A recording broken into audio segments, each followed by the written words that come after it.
Hey everybody, Moshin Mikey here. New Year's Eve day, 2020. What a shit show, right? Now I almost wanted to call it this year, as far as music goes, the band killer. But I wouldn't say the killer. I'd say the the damage done. I mean, it was bad. Bad year for music.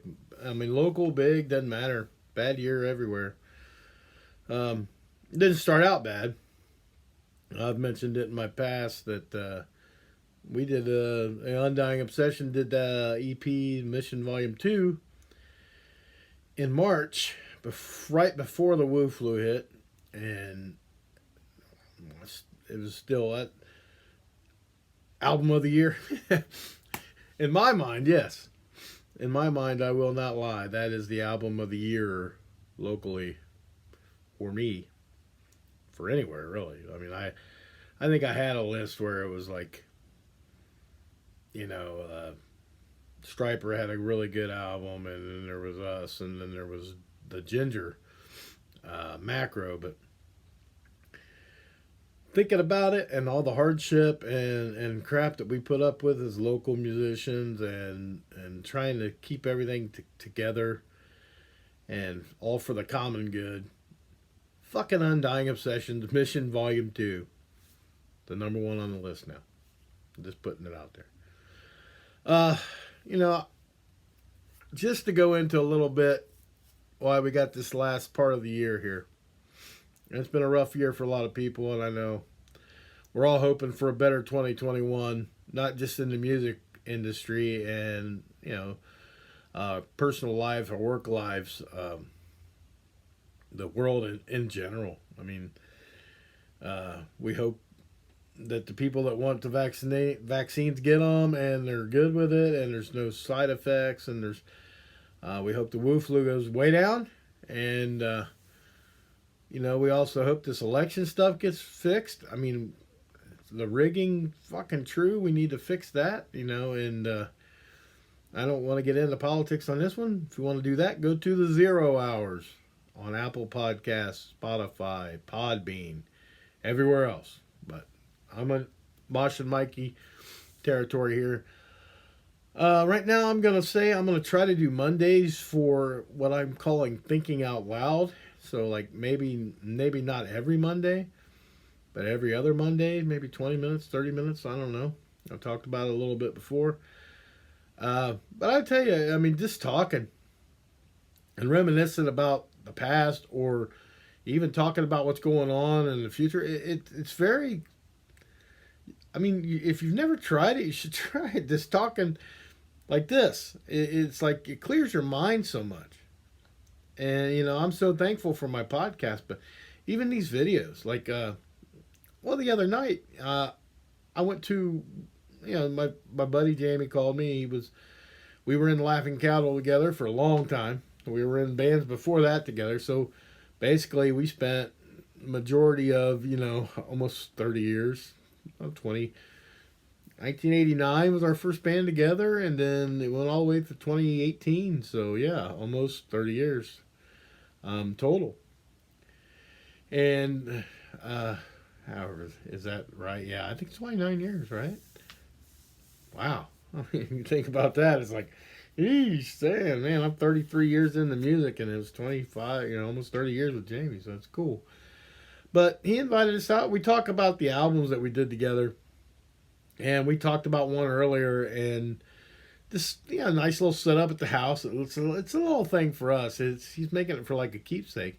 I hope he releases it. I mean, I hope he releases them on the internet, as on like the Laughing Cattle YouTube channel, of a discussion. We had a discussion about an album called Hawaiian Postal Carrier, and we had done that a while back at his house.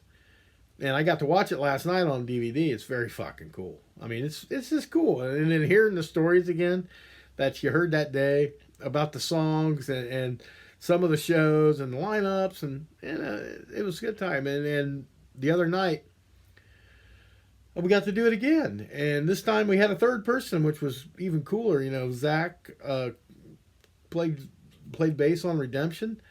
and he was able to come.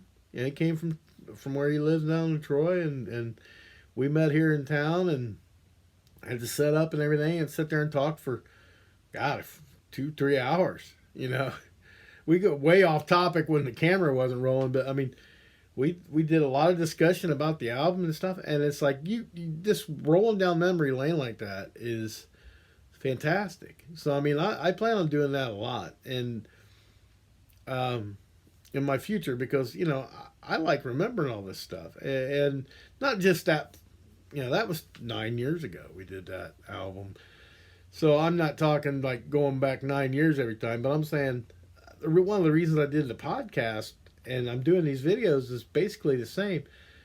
It's moments in time, right? That you know how you're feeling and you know how you're expressing yourself. And I just did a podcast here a few minutes ago, and I hit on that. I was like, I went back to when I started doing those, and you could hear in my voice the difference. I mean, you could just hear and hear how I mean, I was way more depressed. I was a lot grumpier. And I mean, I was just the anger, the intensity, the anxiety. You could hear it all. And if you go and I listen to later ones, it's like you can tell. It's just kind of I get upset, but I get upset about certain things now. It's like I'm not in this dark, dingy place like I was. And anyway, I'm sorry. I'm getting off topic a little bit. The music stuff, like I was talking about, we got in and did these little interviews, and I'm just throwing it out there, Skeeter. I know you watch these. I think you should release them on the channel, man. Just put them on the Laughing Cattle channel for every album that you get done discussion. Because I mean, I don't expect to be on every one, but I mean the Postal Carrier and Redemption. I mean, those would be sweet to go on there, and people can hear what it sounds like to be in a band and how the different adversity you deal with and how songs are coming up with. And a lot of different people come up with the songs different. A lot of people write the music first, and then they write the lyrics around it. Well, the whole time I was in Laughing Cattle, we did that one time. Some we did on the fly together. But a lot of times I had the song written, and I'd come in and say, okay, here's what I'm hearing, and I would kind of go through it and work with them guys until they got it all figured out. And there was a couple, one or two times that I said, I got these words, but I have no music. Or somebody could come up like in UO, in the Undying Obsession. There was times where a beat was created, or a guitar riff was come up with, or and it was like, okay, I have these old songs I wrote or something, and I would go through and find lyrics that fit as they were playing, and I was like, keep playing that, because, and I always done that but in the past, but like UO was definitely, I know a couple songs, and a couple of our better songs were like, you guys just start playing, and they would come up with some riff, and some drum beat or whatnot in one of our marathon sessions, and I would just go flipping through my notebook of songs. That's it. I'm trying to sing as they're playing. I'm like, okay, keep playing that, keep playing that, keep playing that. And I would fit the words in, even if I had to modify them or leave a couple out or switch a couple around or something. The main basic, the bread, sorry, what the hell is that? Bread and butter part of it was there, And the songwriting process is so interesting to me. I mean, I like to hear about how other people write, how other people come up with songs. I mean, I've done it for 33 years, and I've got a pattern to mine, and I got a method to mine. And it's like, in the band thing, I mean, I've always had, I'm not really going to say accused, but called out on, I guess you could say, of having the God complex in every band I've been in. Because I'm very adamant that I have to do it this way. There's a certain way I got to do things. And I always kind of just took that and said, yeah, okay, I got a God complex. But more I think about it, the more older I get, and I really think about it, it's like, no, it's not a God complex. I'm a fucking routine junkie. I am a routine motherfucker, man. And it's like I gotta have things go this way, this way, this way. Anything that disrupts my routine irritates me. And a little story about that, like when I'm working on new songs, it's worse. Okay, like if we're working, and a funny story about, and going back to my Laughing Cattle days, and then I'll tell a current one too. Uh, back in the Laughing Cattle days, we would play at the ranch. We'd have practice, and we were working on some new songs. And Jamie's wife that passed away, she was well, she usually come out and watch us practice, but she liked to go back and forth. She was a mover, she was bouncing off the walls kind of person. She would think of something she had to do in the house. She'd go, and then she'd come back out and listen for a while. Then she'd go back in the house.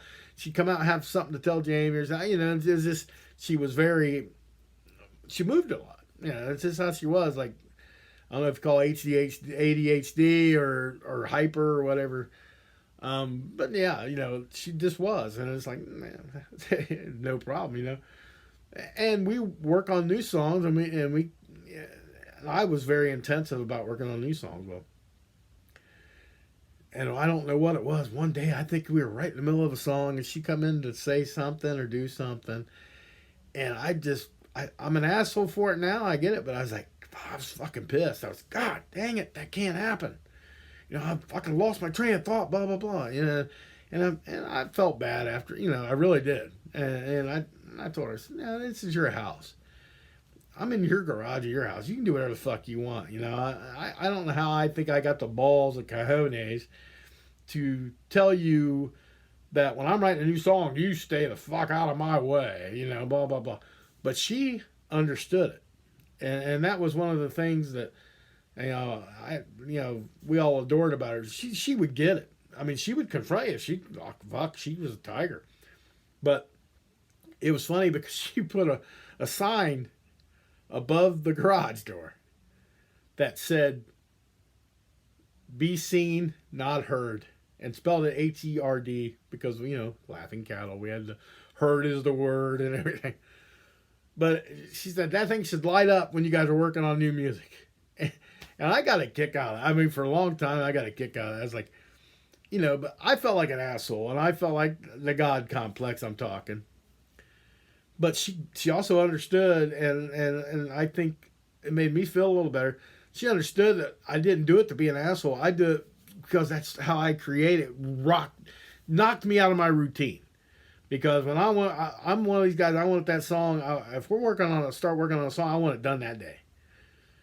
Good enough anyway. I mean, it doesn't have to be perfect, but the bread and butter, the meat and the potatoes, or whatever you want to call it, is there. You can add the fucking steak sauce and the butter and chives later, but the meat and potatoes got to be there. If you're starting a song, because it comes and goes so quickly. I mean, you can have a beat in your head, a rhythm in your head, or lyrics that you didn't even write down, but they're popping in there, and you're working on a new song, and this whole new set of lyrics comes, and it's like a whole fucking bridge. It's a bridge part. It would go perfect with this rhythm, and if you get knocked out of that routine, it's frustrating you.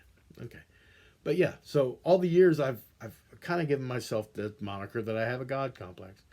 I think I'm just a creature of routine, and not saying that that's better than being a God complex. It's probably not. It's still an asshole-ish way to be sometimes, but and I was trying to think, and I was working on. No, I'm not working on it. I can't, because then I'm being a fake person, and I'm being a fake musician if I switch my way of doing things. It's kind of like genres, okay? I like playing different things, but there's some genres I just don't want to touch. I'm not one of these guys that's gonna play. You go into country, probably not. It's not that I hate all country. I'm an old school country guy, but just I don't. I gotta have something you can get into, like jam and get into. I can't get into blues. I'm not a guitar nut. My favorite Metallica album is probably Saint Anger because it has no solos. I mean, the snare drum. Yeah, fuck that snare drum sound, but no solos, man. And that's kind of like, I'm not a guitar solo person. I've never played guitar. Don't have a deep desire to play guitar, but I mean, I have a lot of respect for guitar players because I can't do it. You know, I like to hear guitar, but I like them in rhythms. I don't like Dragon Force type solos. Okay, I'm not talking tastefully put 45-second solo. You know, one guy I can listen to all day, every day, solo wise would be like, there's two or three of them, but I really like Eddie Van Halen when he did his stuff. Zach Wild, I always did like. I mean, it's just, and like Pink Floyd's "Comfortably Numb," that solo, that's fucking fits the song perfect. Purple Rain, that guitar solo fits the song perfect. But other than like that, every song, I don't want every song to have a fucking solo in it, and so that was why I liked Saint Anger. But you know, like I say, I'm getting off. I like to get off track. Fuck it, I can get off track, right? It's my video. I get 5 people to watch it. Who gives a fuck, right? I mean, I'm rambling. I'm rambling. But anyway, the God complex thing. So I'm never going to change that way. Um, I can modify it. I can work on it. I mean, but I'm not going to change it because, and it's like even in UO, I remember my wife one time went to practice, and she had knew the rules of the game back in the day. I mean, she wasn't around, I don't think, right when that happened, but she came in like soon after that, maybe a year after that happened at the ranch. So she'd always had that in her mind. If they're working on something new, she pretty much says, well, if they're guys working on something new, I'm either gonna go sit here and smoke and not say a word, or I'm going in the other room, or I just, we'll go go somewhere or something. She kind of knew that, and she knew that I'm a fucking nut about it. I mean, I'm just not in a bad way per se, but not, it's just the way I operate, the way I do a band thing. And her support of my music career has always been the same. And it's like, if that's how he does it, that's how he does it. I'm not gonna fuck with that routine. And she, like with the UO, she's like she had put a couple of the other girls go to practice, and I think Casey kind of told them, hey, they're working on something new. Don't walk in there. And it got to the point where now you'd see certain people, they would even come in and say, after the song ends, they walk in. So I didn't want to walk in when you're in the middle of a song. I'm like, that's even farther. I mean, it's like I never had a problem with anybody walking through when I was singing a song, but I don't know if that came from just normal respect, which people have, or it was Casey's like, don't go in there when you're playing because my husband's a fucking dick, and maybe I am, and I that's why I'm always curious how the other people write when they're in band settings, because mine's the routine creature. I need that hour of, you might as well be crammed in a 4x4 cell, get it done, and don't take a bunch of breaks when you're working on. I mean, if you get completely burned out and you can't think no more, it's time to fucking say, okay, take a break. But if you're just getting a little mildly irritated, keep pushing, man. That's how I did it. No, not saying that to everybody. But anyway, 2020, as bad as it's been, the damage done year, whatever call it. It makes you think, and you get down to the brass tacks of it. I mean, you can hem haw around the subject, or you can get right to the subject and face it. And we kind of did that, like in the band I'm in now. We kind of did that a few weeks ago when we had been off for like 4 months because COVID, and couldn't play nowhere, and everybody just like, fuck it. We got other shit going on, and there was like, you were wavering on the line. It's like, do we want to do this shit anymore? Blah blah blah. And we went to practice, and we had a good practice, and everybody's like, and I even brought it up at the end. I was like, so we're good to go here. We're not. Everybody's okay. I mean, there's nobody that says we're saying fuck it today. And nobody did. So it's like, okay. And, relief. It's a relief that you didn't, because it was close for me. It's like we're gonna go in there. It's gonna be a train wreck. I'm gonna be irritated, and luckily it didn't. It's like 4 months, man. We really played those songs a lot right before that 4 months off. So when we played them into the ground, twice a week at practice, and just played the set, played the set, played the set, played. So not only did it play it, show off well at the show because we had a good show that night, but it played pretty well there. But it also helped us in the long run because we played it so much that we really didn't have. We had minor amounts of rust. You know what I'm saying? It wasn't like a rusted through muffler. It was like barely on the edge of the muffler, maybe. It wasn't like a hole blown in the fucking middle of it. So we got lucky in that regard, thankfully, and didn't lose a lot of. People didn't forget like whole sections of songs and stuff like that. I didn't forget the words. I was fucking shitting. To be honest, I was shitting that I didn't mix any words up or forget any. I was like, man, I pat myself, give my fucking A, man. Did pretty good. And I listened to it a lot. So, that's kind of how I remember words anyway, is I just listen to it in my head. Not so much sing to myself, when I'm in the car or the shower or anything. I don't really do a lot of that. I just, in my head, I play it and I listen to it a lot. I'm remembering, and, every song I have reminds me of something. It's like, we were talking about that at our little videotaping the other day. I said, every song to me has a defining moment. And then when I watched, and even when I watched the video last night of the interview that we did for the other album, and I was like, it kind of hit on that because there's one song I wrote that was like gibberish. And I said, you wouldn't believe how many people come up and say, well, this is what I get out of song. And I was like, I'm thinking it's gibberish. It was, I was drunk and I said, I'm going to write see how artistic people do it. And I just started writing words out, just make sure they rhyme a little bit. I don't even think they rhymed. I think they did second and the fourth lines would rhyme. The first and third would be all fucked up.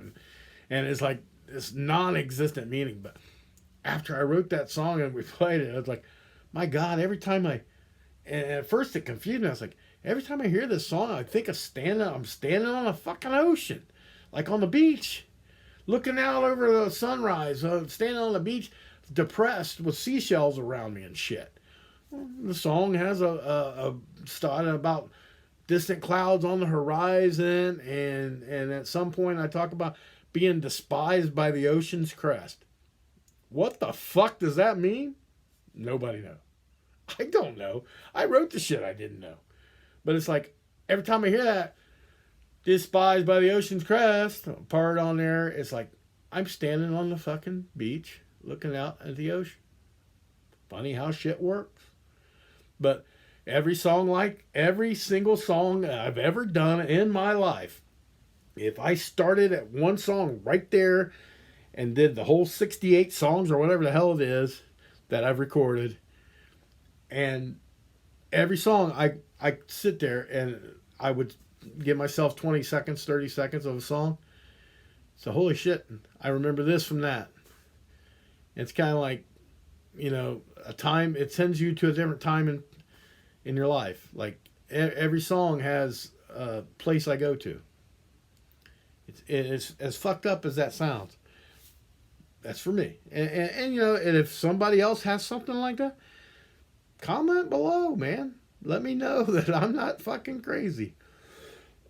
Because sometimes I think I am, It's like, not everybody can be going through the same crazy shit.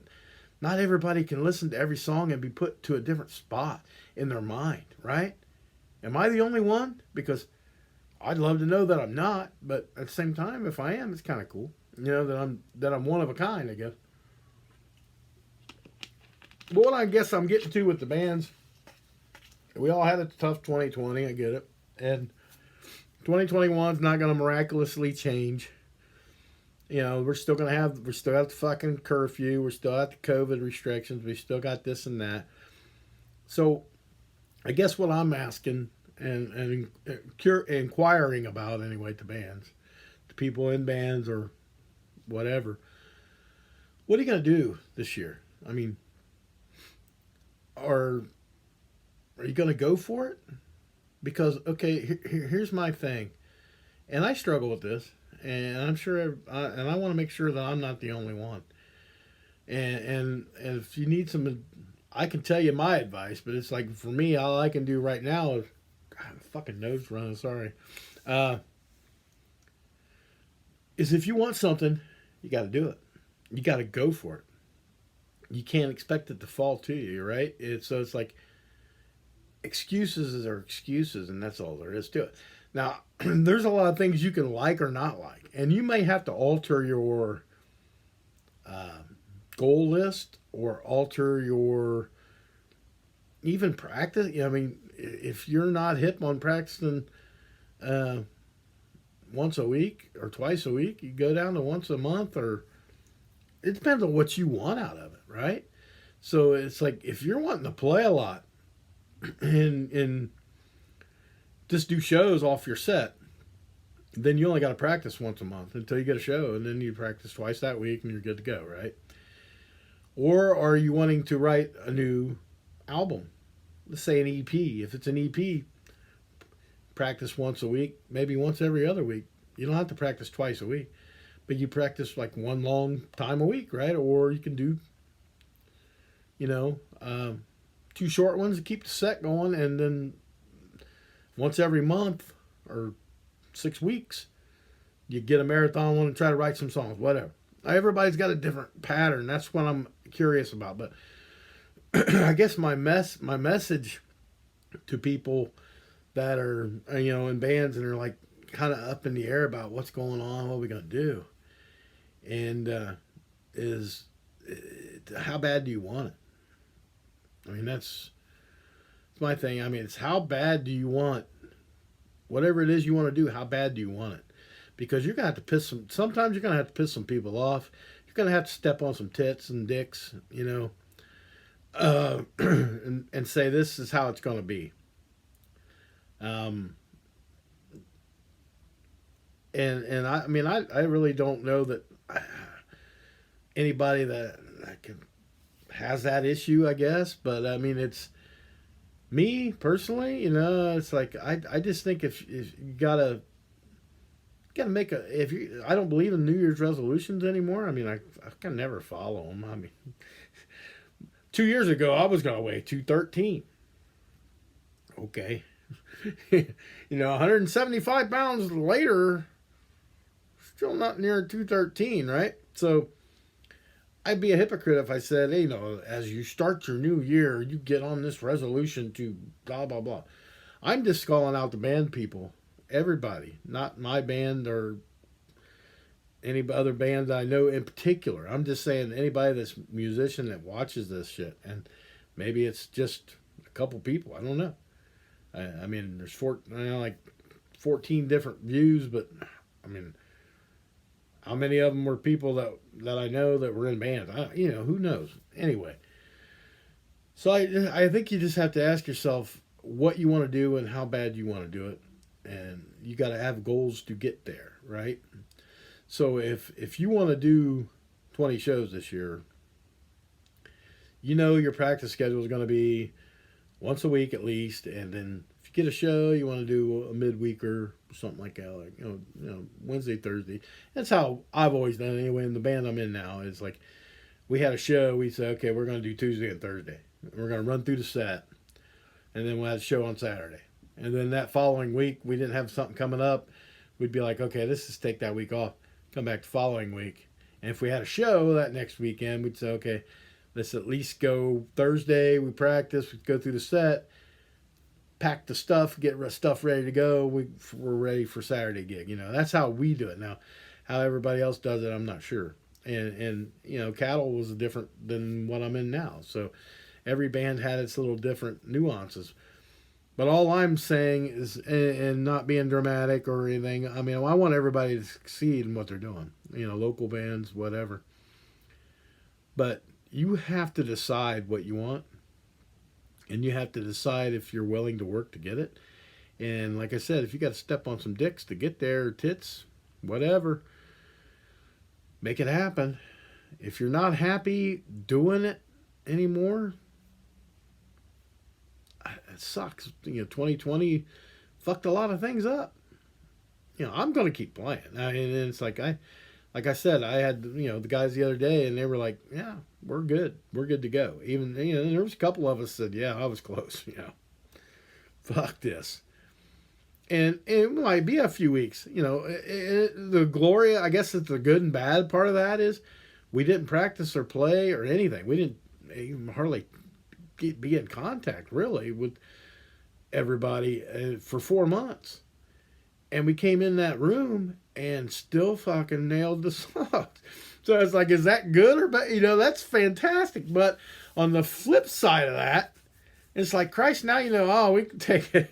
We can take as much time off as we want. We're fucking golden. It's like, I got that in my head. It's like, fuck, we can take 6 months off, practice twice. We can play a show again. We know that's probably not realistic. I mean, we sounded pretty good for 4 months off, but our second practice, it was like,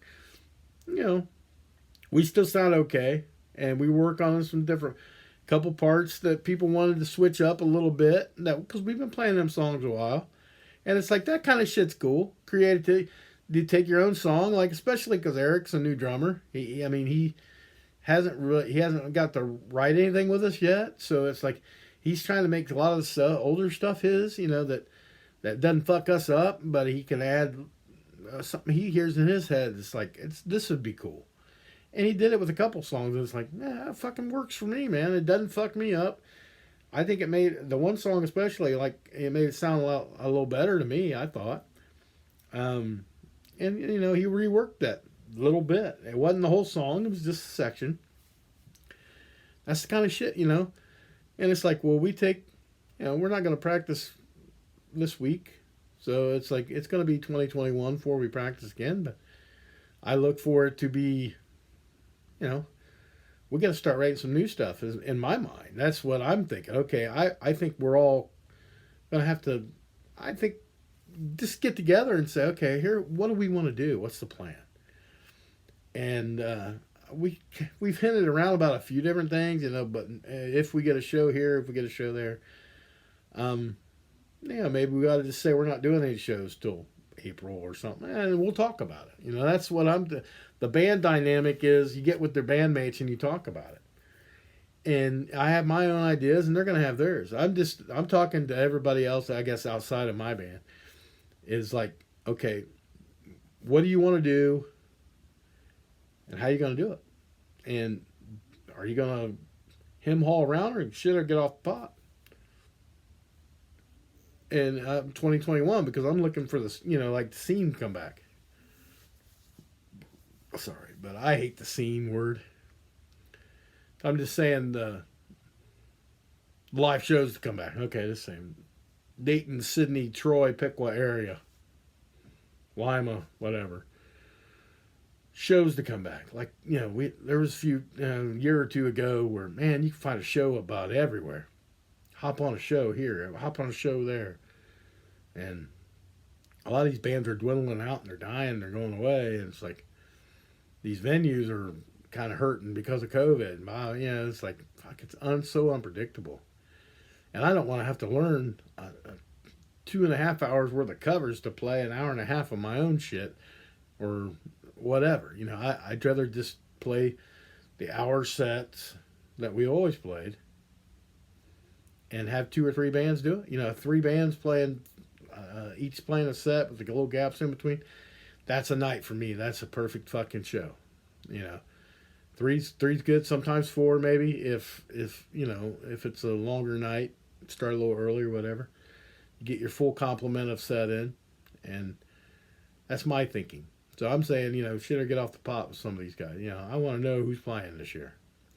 So if you know you're playing, and you tell your buddy or whatever, put a fucking comment down in here in the link, and so we can possibly hook up for shows, right? That's what we want to do. Get through the beginning months of this year with the COVID shit, and some of these bars get to open back up, and let's start, play some shows in late spring or, early summer. Me, I prefer to go to this to write a new EP and go to the studio and get that done before summer hits. Do a show or two in the summer, and then the fall, a little more steady shows, fall and start of the winter, The summertime, summertime's tough, but, play one, a few shows here and there, and play pretty good through the fall and the winter, and then see what 22 brings, Trying to be optimistic, trying not to say the Wu Flu's going to fuck this year up too, and hope to God it don't, but we all know how that goes. 2020 was going to be a fucking great year. It started out good, and it's like, now 2021 is going to start out in a shitty way. It's going to have to dig itself out of there. So hopefully that's a very quick, as like Donald Trump would say, quick and easy transition, and we get rolling the right direction in 2021. So anyway, fellas, it's been a good 2020. Enjoyed these few videos I've gotten to do as Moshin Mikey. I want to do them next year. I'm going to keep doing them on, like I said, Mondays. I'm going to try. And if they get 4 views a month or 4 views a video or something, I might only do once a month or once every 3 weeks or something. But right now I'm just talking out loud. That's what the show's going to be called, Talking Out Loud. So if you got any comments you want to put in, or you want to be a fucking guest, hey, you want to be a guest? Don't even have to be here. We can do Zoom or whatever, and just I can somehow, I don't know how, I'd have to get my tech kid to tell me how to record a Zoom thing. I know it can be done because we were interviewed over Zoom this year, so I know it can be done. So I'll figure that out. But if I'd like to get some guests on here, start talking. Let's talk music. Let's talk back and forth. What's good? What's bad? Everything we can. Keep the spirit alive of music. It's a saving grace. So, Happy New Year to everybody. Please stay safe. Get an Uber if you have to. If you're out, 10 o'clock curfew here. So, looks like the shorts, t-shirts, slippers fucking night for me. Drinking some silver bullets and probably watching some old videos, either on YouTube of UO videos. And I got some old cattle videos I can watch. I got a new DVD player, so I got some shit I can check out, and just drink some beer, spit a little, play a lot of music. Fantastic. Everybody, please stay safe. Everybody, please tune in to my next one. Talking Out Loud will be Monday, January 4th. I'm going to put it out for sure. I'll put one out, and I'm going to keep it going every week. If you got any, like I said, you got any comments, you got any suggestions, you got any want to be a guest, fucking let me know. Let's do something, man. Let's get out of this fucking hiding in our fucking basement mentality shit. Let's get out, even if it's just shooting the shit about music for a half hour. Let's fucking do it, And to all the bands out there, let's play some fucking music, man. Let's play some music this year. Even if your own band falls apart, get a hold of me. Fuck it, I'll sing for you. If you need a singer, or I'll try to play drums for you. If you need a session drummer for a fucking song or two, this is get back into music, man. I mean, I want to do it. I just want to have fun playing music again and not worry about this COVID bullshit and consequences and restrictions and everything else. No clock watching for me. I'm not gonna worry about what fucking length of time I'm doing it or not doing it. I'm running for it, man. So, hey, if you're like me, get a hold of me, man, and we'll get something going on. Till next time, it's Moshin Mikey saying, rock the fuck on. See you next time.